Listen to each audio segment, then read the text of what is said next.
कि इस पे मैं आगे बात करूंगा। हमारे साथ शिवाजी सर भी हैं।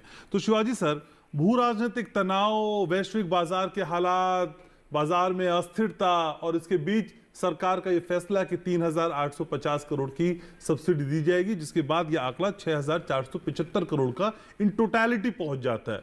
बीइंग अ जर्नलिस्ट, आपका एनालिसिस क्या है सर? नहीं, देखिए, इंटरनेशनल मार्केट पे जैसे जाने की हमारी कोशिश है कि हम अपने खाद्यान्न और भी बाकी जो एग्रीकल्चरल प्रोडक्ट्स है उसको लेके जाना है। तो उसमें अगर हम देखें, जो डेवलप्ड कंट्रीज़ हैं वो एग्रीकल्चरल सब्सिडीज़ बहुत ज़्यादा देती हैं। तो हमें अगर उनसे कम्पीट करना है तो उसके हिसाब से सरकार ने जो किया है बहुत अच्छा कदम उठाया है। और ये सिर्फ ये नहीं है कि सिर्फ किसानों के लिए नहीं है, किसानों के साथ साथ किसानों की उपज इंटरनेशनल मार्केट में अगर पहुंचाना है तो उसके लिए कुछ सब्सिडीज ज़रूरी होती है, जिसमें से ये है। और ख़ास करके आप देखिए, डीएपी की जो डिमांड है बहुत ज़्यादा है, क्योंकि डीएपी खास करके किसान यही मान के चलते हैं कि खास करके खरीफ के फसलों के लिए बहुत अच्छा रहता है और वो 10 दिन के अंदर जो है उसकी खपत होनी चाहिए, और कहीं ना कहीं उसकी शॉर्टेज बीच में रही है।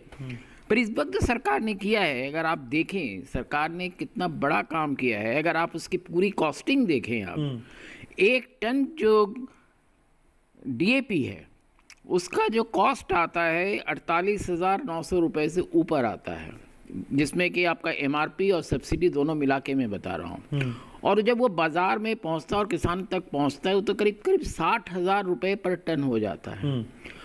इसमें से जो अगर एक्चुअल देखें, जो लॉस होगा वो 10,000 रुपये पर टन हो रहा है। अच्छा। तो इसको जो पाटने की जो कोशिश हो रही है, सरकार जिस तरह से सब्सिडी दे के सारी चीज़ों को कर रही है, वो अपने आप में एक बहुत महत्वपूर्ण कदम है। क्योंकि सरकार को भी पता है कि किसान अगर समय से चीज़ों को नहीं बो पाएगी, बीज नहीं बो पाएगी, बाकी खेती के काम नहीं कर पाएगी, तो उत्पादन जो है वो सही ढंग से नहीं होगा। तो सही ढंग से उत्पादन के लिए जो सब्सिडी दी जा रही है, मैं समझता हूँ वो तमाम चीज़ें, लोग कहते हैं कि सब्सिडी नहीं देना चाहिए, पर कुछ चीज़ों में सब्सिडी सिर्फ इसलिए नहीं दी जाती है कि वो किसान का ही भला करते हैं। किसान का तो भला इसमें होता ही है।